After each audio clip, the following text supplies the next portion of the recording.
Nie jedziemy, nie? Nie 10 godzin, stary. Nie no, to wrzucamy na lawetę, kurwa, tak źle nie. Jak ci się podoba, powiedz mi? Widzisz ten sznyt? No widzę, już czym inspirował się Nissan, produkując GTR-a. Kolorystyka jest podobna, zobacz te lampy. Ale wiesz, musisz też docenić linię nadwozia. Poczekaj, ja też mam bonus taki jeden. Zobacz, ona ma też taką funkcję wyposażenia, myśmy to dobierali, to były dziesiątki tysięcy euro dopłaty. Ona gubi masę, to jest część bodykitu. Ogólnie to wygląda tak, jakby Damian z Kryminalsów się najebał, wszedł do jakiegoś oprogramowania drukarki 3D i sobie wydrukował po prostu elementy.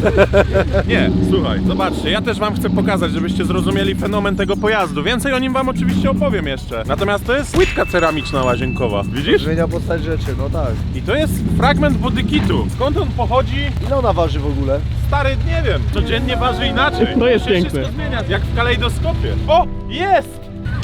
Widzisz, mordo? Waży pół kilo mniej. Puzzle. Weźmy to lepiej stąd, bo wpadnie nam to na niemieckiej autostradzie pod auto, rozpędzi się jakiemuś Hansowi gościu w nowym BMW w czoło pierdolę. To jest mocne. Mocne, kochany, to jest to, co my z tym samochodem chcemy zrobić. Jaki jest cel w ogóle zakupowy z tej Skody? Tu nie chodzi o cel zakupowy, tu chodzi o to, żeby pokazać ludziom, jak piękna i różnorodna może być motoryzacja. A my pokażemy to, mój drogi kolego, wjeżdżając do salonu super samochodu tą Skodą, aby odebrać Nissana GTR. Masz rumuńską czapkę? Wszystko jest na miejscu. I jakiś szkiecik ten dostanę.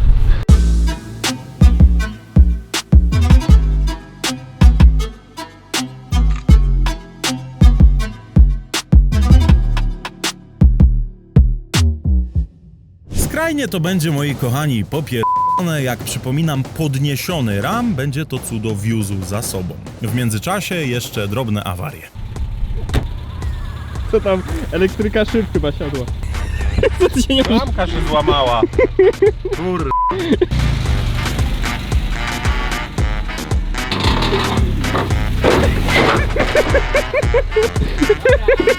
Ale wyjeżdżamy. No i właśnie tutaj można zaobserwować tą funkcję wyposażenia pojazdu z redukcją masy własnej. Kurwa, mówiłem, nie? Stary, redukcja masy, level, kurwa, Skoda 105. Pewnie zastanawiacie się, skąd ja w ogóle mam takie, Jezu, jak ja to mam nazwać w sumie, coś, nie wiem, może cudo? Wyjaśnię wam kiedy indziej, bo teraz już jedziemy. Zestaw ten jest tak skrajnie niewytłumaczalny, że ludzie w ogóle nie wiedzą za bardzo, jak mają reagować. Jedni to śmiech, drudzy szok, a trzeci są tak zagubieni, że... Chyba nie wiem co powiedzieć. Nie wiem czy to jest w ogóle za marka Ford. Widzę koła z Forda. To, że widzisz koła z Forda, jeszcze nic nie znaczy. Nie wiem, szczerze nie wiem, lota jest, plus 10 na pewno musi w tym być. Pada też zdjęcie, które gdybym nie dodał jakichś wyjaśnień, rodziłoby setki pytań, a żadnych odpowiedzi. A propos odpowiedzi, to takowych nie mieliśmy również przygotowanych na pytania policji. Skoda wzbudziła ich zainteresowanie, kontroli to nawet nie nagrywamy, bo to już jest jakaś po prostu tradycja.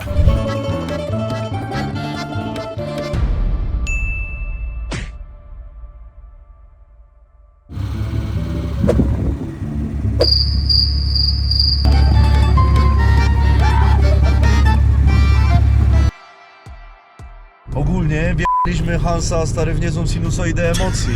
Tego gościa, co nam sprzedaje, chłopie. Jeden gość dzwoni, drugiemu później wysyła na maila Pasternakowi informację o tym, że ma puścić 1 000 000 złotych, chłopie, przelewu. Pasternak wierzył. informuje, że odbierze samochód zupełnie kto inny, ale że będzie tam też udziałowiec. K***a, w tym wszystkim udziałowiec w Żonowice.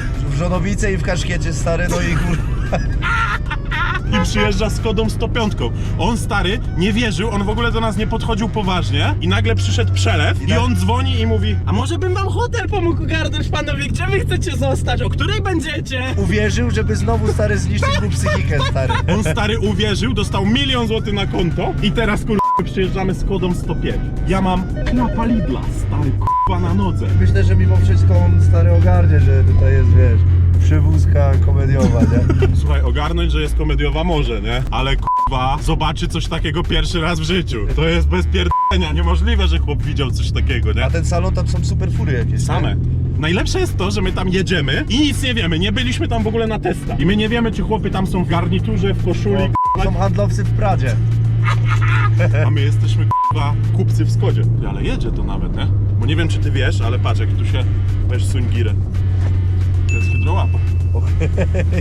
I to jest zamaskowana. Ale- Wiesz czym to jest? To jest ten materiał z bilarda. Ze stołu bilardowego. Ty rondo, czekaj, bo trochę trzeba pompować hamulec, bo to inaczej nie zostaje.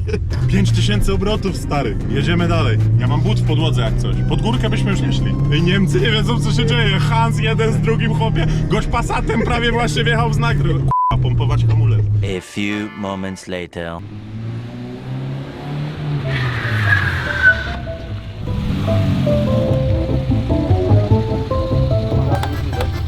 Wieśniaki przyjechały. Otwórz mnie! Dzięki. Hello. Hello. We came to buy a GTR. Yeah, We both, I saw that. We both Hi, GTR. we bought already. Hi. First question, what do Yeah. you think about our machine? The machine, it's impressive. Yeah, it is. It's the best word. The body kit, the aerodynamics, You the see fine the solution everywhere here. GTR, it's nothing. Here is Skoda. And GTR got the engine in the front. We got it in the back.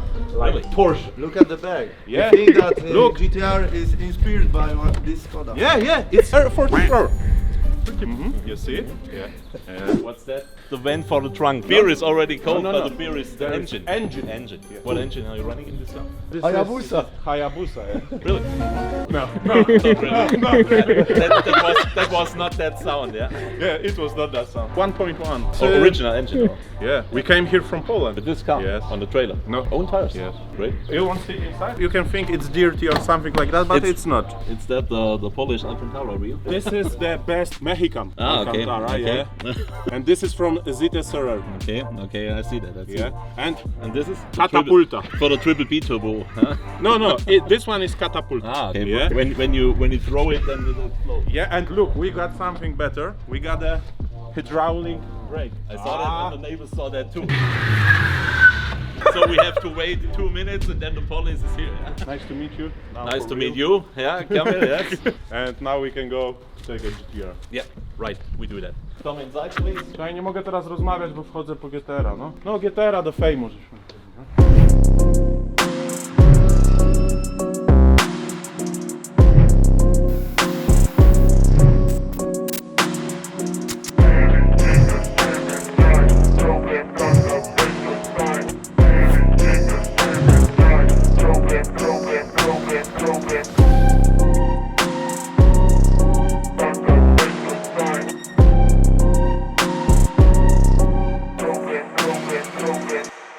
Jak to wygląda, stary?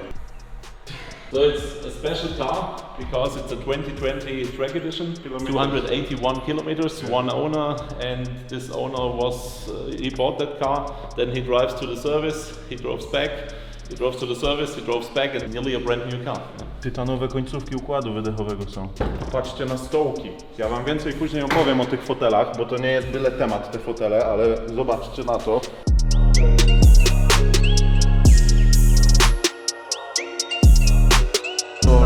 Opłacało się. Drogi w ale opłacało się. Ale jaki to ma lakier, nie? Jak to się stary świeci. Ja to, jak to teraz z tą Ukrainą będzie? Trzeba pójść tak, żeby zostawić odsłonięty lakier.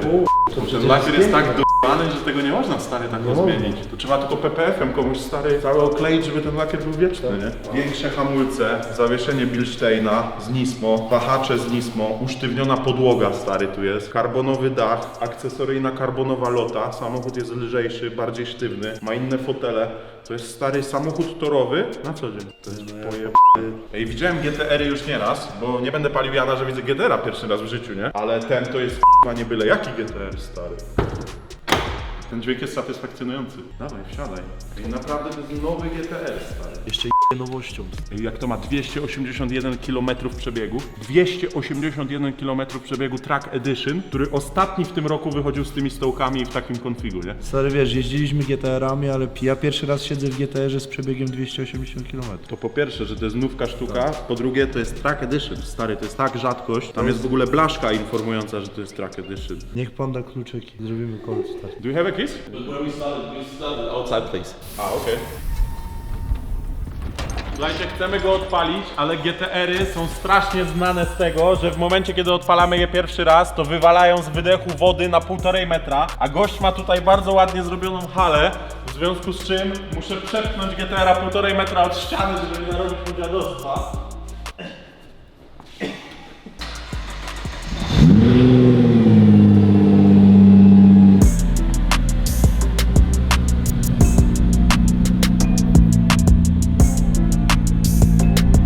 Pierwsza rzecz, panowie, którą ja już wiem na samym początku, to jest to, że tu trzeba k***a wydech zrobić. No, co powiedziałem przed chwilą Damianowi? Co powiedziałeś? No nie brzmi, nie? Trzeba zrobić wydech. Zajebiście to wygląda rzeczywiście, zobaczcie. Te opalone tytanowe końcówki to jest coś pięknego. Natomiast k***a, ten samochód jest cichutki, a ten samochód musi być głośny. W związku z czym na pewno zapakujemy tu jakiś zajebisty wydech. To oprócz tego, no wyjechaliśmy nim teraz pierwszy raz na zewnątrz i powiem ci, że ten lakier jeszcze lepsze wrażenie teraz robi. Nie no, ta ilość perły, zobaczcie to jak ten samochód tutaj ładnie wygląda. 2020 rok, dopiero tutaj wszedł lift tego zderzaka. Mamy tutaj zupełnie inaczej wyglądający front, do tego wszystkiego ta dokładka przednia, która tutaj jest czarna i to czarna w połysku. My oczywiście to wszystko tutaj pozmieniamy, żeby ten samochód robił coraz większe wrażenie i żeby był coraz większym kotem. Do zmiany jest jeszcze naprawdę bardzo dużo rzeczy, żeby wyglądało to tak, jak ja bym chciał, żeby to wyglądało.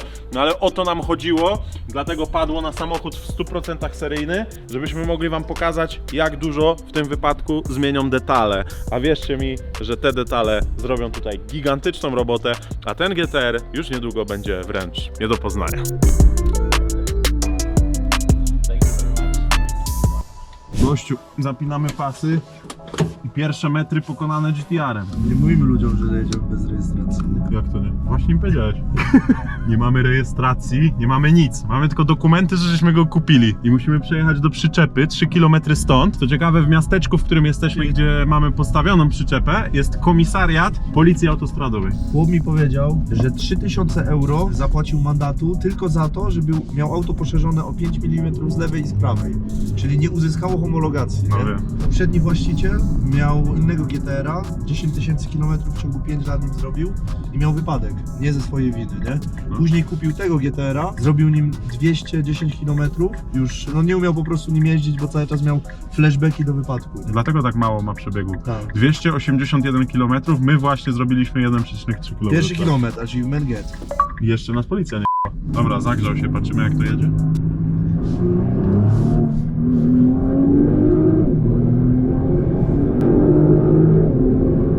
Ty, paka 60.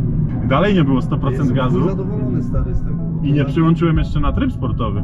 Czas to zapakować. Sam koncept tego, że GTR-a targa do Polski podniesiony, wielki Fame Ram jest niewygodny, ale zajebiście wygląda, więc to robimy. Niemcy to państwo ekologii, cichych wydechów, norm emisji spalin, tymczasem 5,7 litra V8 na przelocie ciasnymi uliczkami.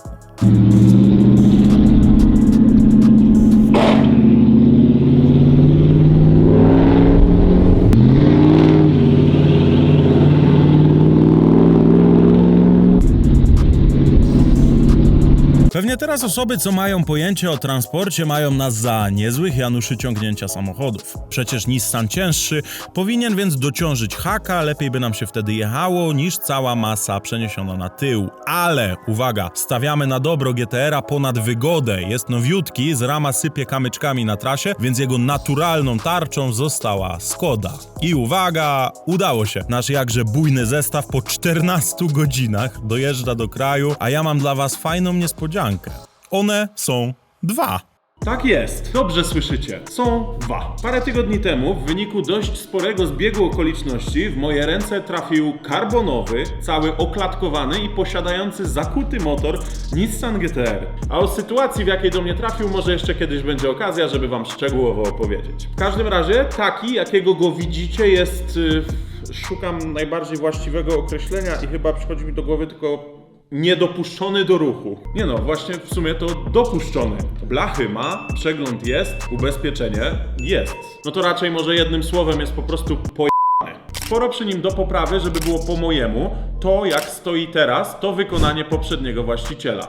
Ja jedynie wymieniłem fotele, bo poprzednik był gigantem i musiałem sobie poduszki pod dupę wsadzać, żeby cokolwiek widzieć. Gigantyczne skrzydło, całe customowo wykonane wnętrze, zakuty silnik HKS. Lista modyfikacji ma jakieś 5 stron A4, a ja pewnie dorzucę jeszcze ze 2 w najbliższym czasie. Nie było wcześniej dobrej okazji, żeby go wam pokazać, natomiast już teraz mogę powiedzieć, że w garażu posiadam kilka takich perełek, które po prostu czekają na swoją kolej. W każdym razie to chyba najlepszy moment, aby dać wam przykład, jak w 2 godziny wyjechać na miasto.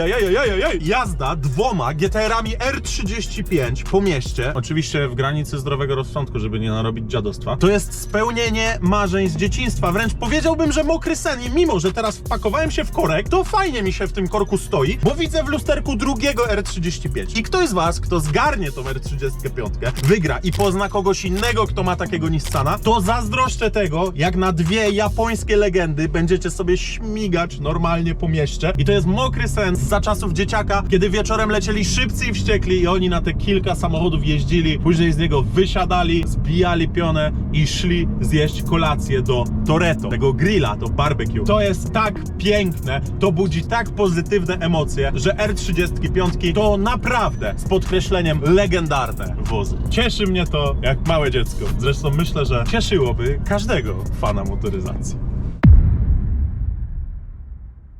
I ktoś z was, kto zgarnie tą R35,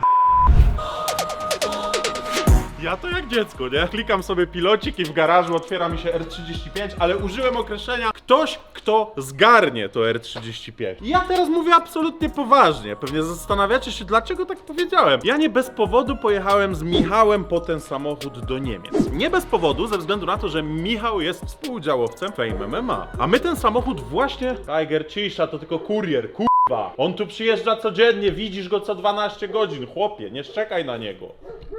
Ty, ten kurier tu przyjechał.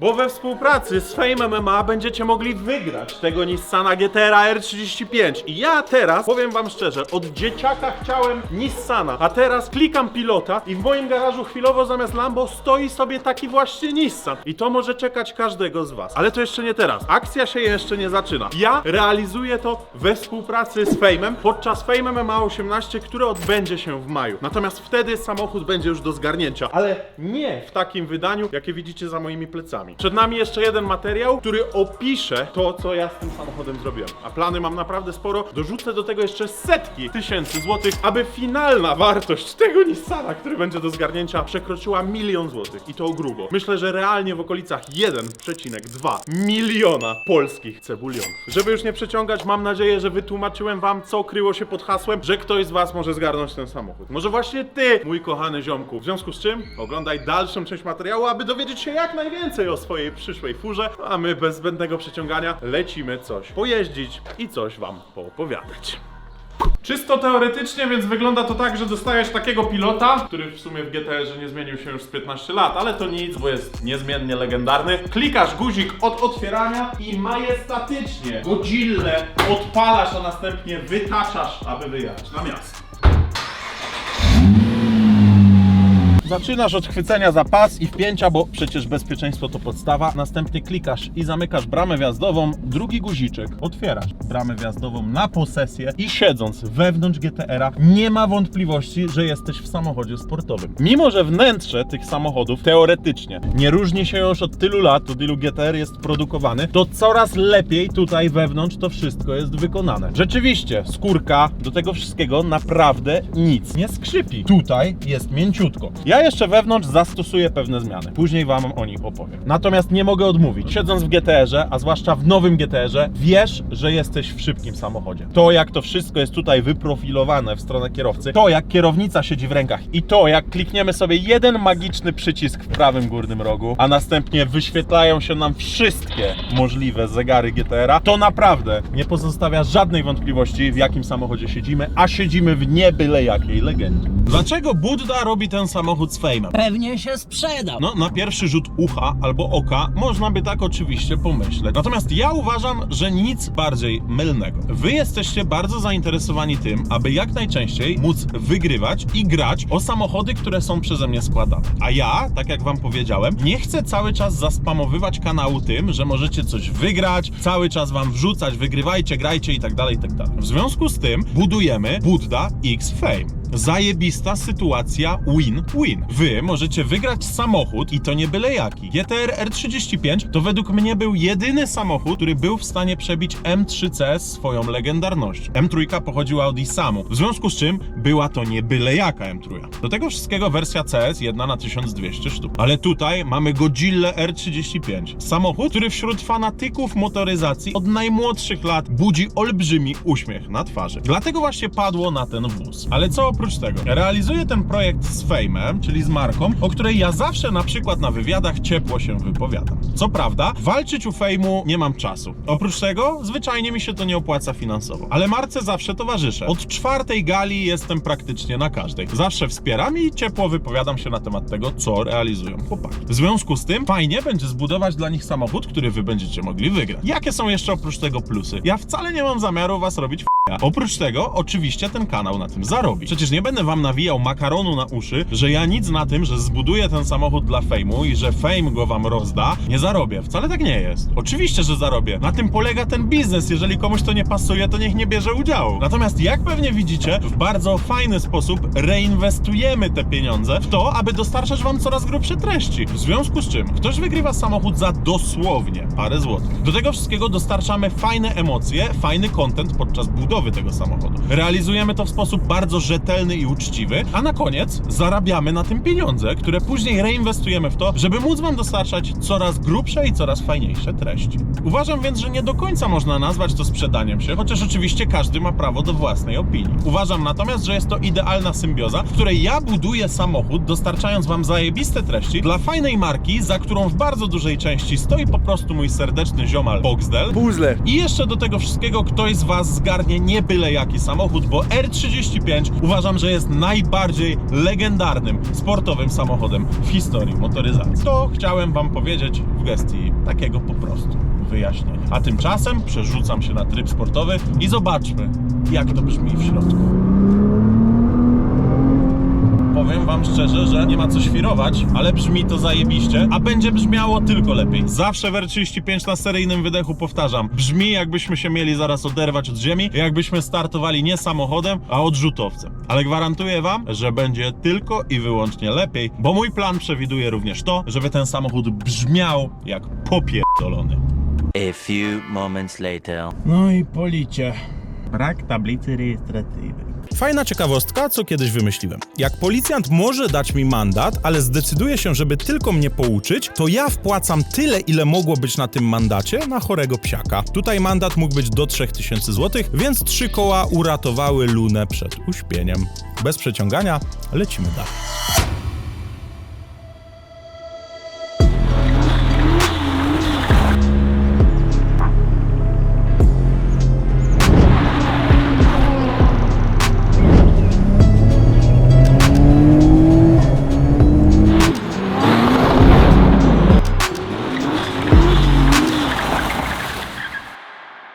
Mamy chyba najlepszy fragment w filmie, aby omówić samochód, który znajduje się za moimi plecami. Od 2008 roku Godzilla budują swoją legendę. W związku z czym, po krótkich obliczeniach matematycznych, wiemy, że na budowanie tej właśnie legendy mają już 15 lat. Co za tym idzie? Ten samochód to naprawdę nie byle sztuka w połączeniu z tym, że mamy tutaj Track Edition z 2020 roku, który w momencie zakupu był samochodem praktycznie nowym, 280 km przebiegu. Można by więc zastanawiać się, jak dorwać Nissana GTR-a, których ceny na chwilę obecną zapierdają do góry w wręcz kosmicznym tempie, do tego wszystkiego nowego, do tego wszystkiego w wersji Track Edition. Jak ciężko jest dostać taki samochód i jak taki samochód jest drogi. O tym wcześniej tutaj w tym materiale nie mówiłem. Po odliczeniu akcyzy, wszystkich podatków oraz samego kosztu zakupu mamy 981 500 zł.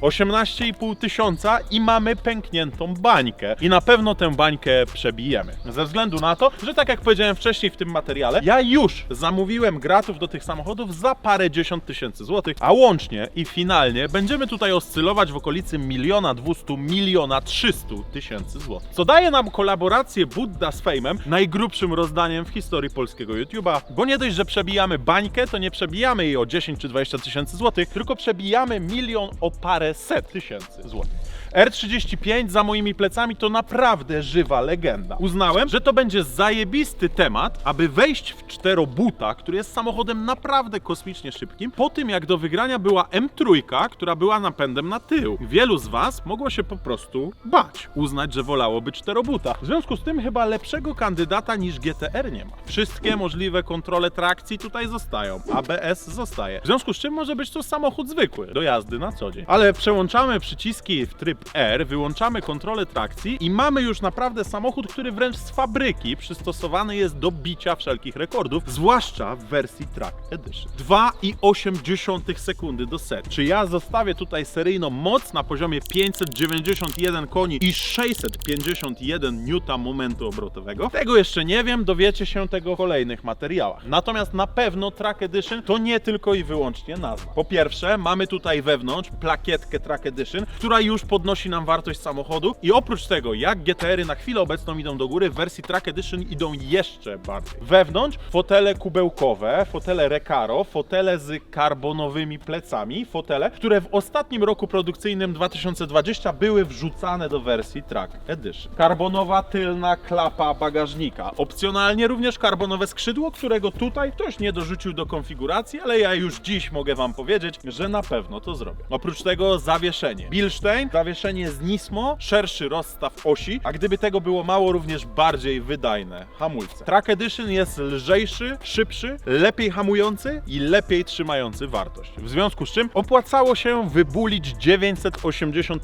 000, żeby ktoś z was zgarnął furę naprawdę nie z pierwszej łapanki. Ja planów dotyczących tego samochodu mam jeszcze naprawdę sporo. Myślę, że kolejne materiały fajnie przedstawią wam to, co z takim już dojebanym GTR-em można zrobić. Ale żeby nie przeciągać tej gadki tutaj, pozwólcie, że wbiję się do środka i przejadę po tutejszych górskich drogach w sposób, myślę, że należyty, aby opowiedzieć wam, jak GTR-y się prowadzą. A przecież nie trzeba być gigantycznym fanem motoryzacji, żeby wiedzieć, że te samochody prowadzą się nie byle jak.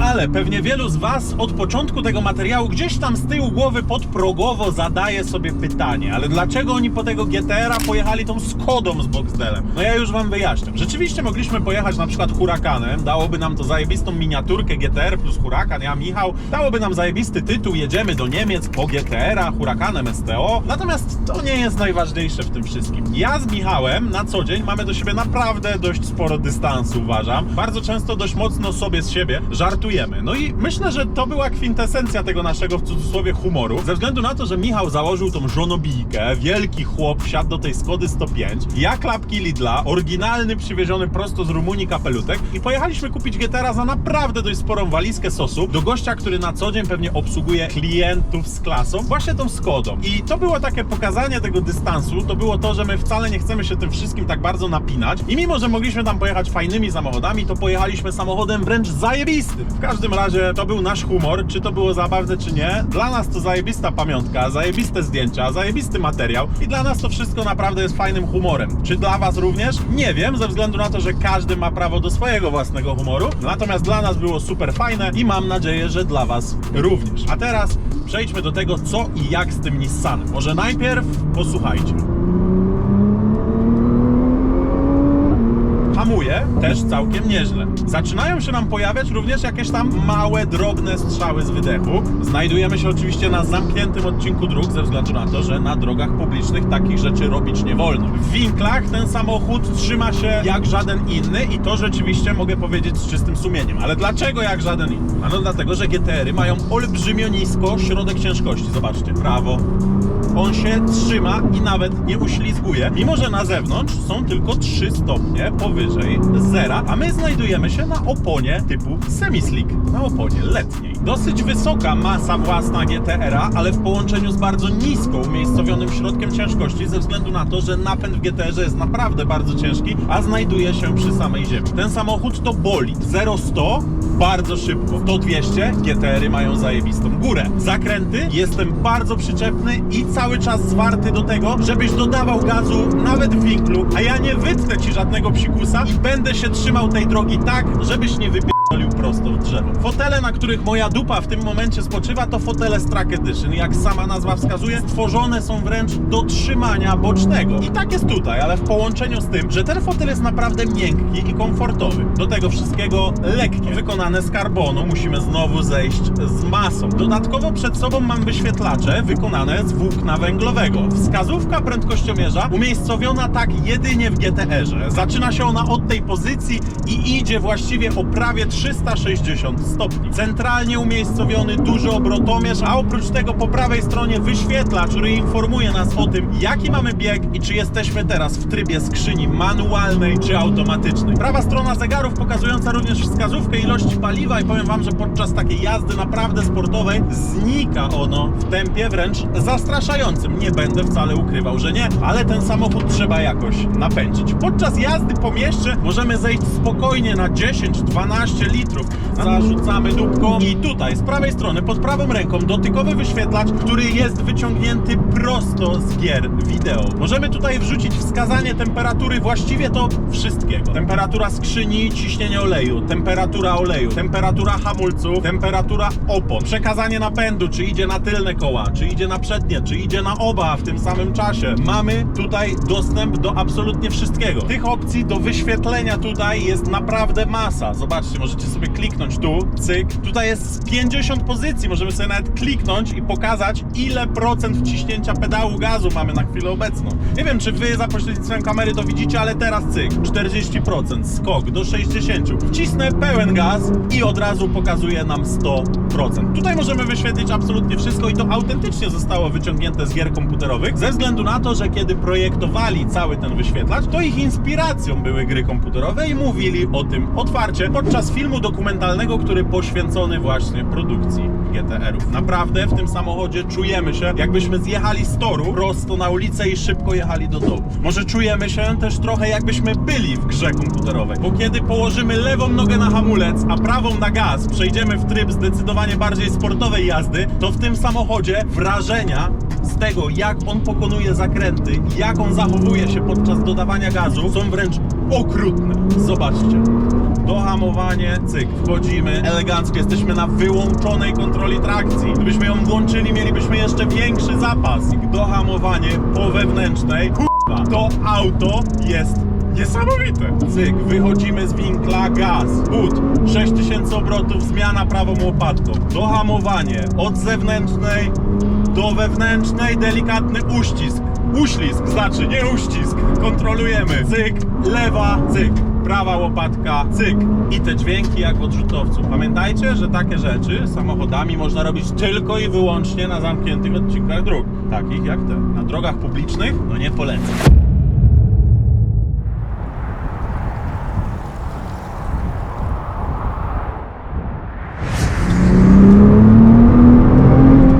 W kilku zdaniach posłuchajcie podsumowania arcybiskupa Labudy. Nissan tym modelem od 15 lat buduje legendę. Są tego minusy, jak na przykład to, że pojawiają się głosy chcące nowej odsłony GTR-a. Masa ludzi już zna tę budę, zderzaki, bryły.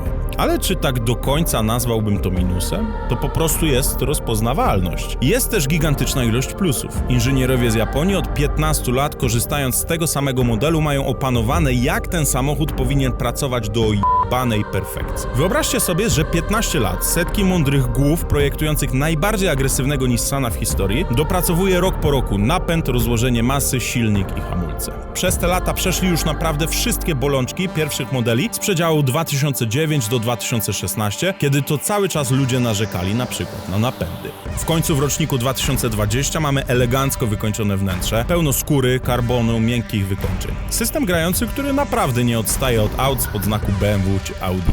Co prawda, jointy wale, ale gumę palę, buta. Możliwość przełączenia zawieszenia na komfort, aby w normalny sposób, a nie jak na taczce, jeździć tym autem na co dzień, bo masa ludzi korzysta z GTR-ów jako daily. Auto ma również swoje minusy, bo bardzo mało jest aut wręcz idealnych. Nikt nie ma zamiaru kłamać, że tak nie jest. Ale podczas trwania kolejnego materiału, kiedy to będziemy tego sprzęta przerabiać, obiecuję, że postaram się zrobić wszystko, żeby ten Track Edition budził naprawdę mega zachwyt na żywo. Z przyjemnością więc informuję, że w tym materiale zaczęliśmy z dość sporym dystansem i humorem. Co ty się nie... Ramka się złamała. Kurde. Zakupiliśmy ikoniczny samochód w limitowanej wersji. Następnie podzieliliśmy się z wami nowym członkiem rodziny, czyli karbonowym, dużo starszym bratem naszej gwiazdy dzisiejszego materiału, a następnie dołożyliśmy dużo zaangażowania, aby dorzucić wam naprawdę ładny obrazek, który mam nadzieję, że się wam spodobał. Pozostaje mi więc z przyjemnością i oficjalnie poinformować was, że ten film to wstęp do tego, że ponownie napiszemy historię i podnosząc poprzeczkę po samemu sobie wyjdziemy grubo ponad 1 milion złotych na rozdanie. Czy to się zwróci? Będę z wami szczery. Przy tak dużych kwotach to wcale nie jest takie pewne i oczywiste. Ale nie dowiemy się, jak nie spróbujemy. Czy się tym przejmuję? Absolutnie k***wa nie. Kocham was, moi kochani, miłego dnia. Budda.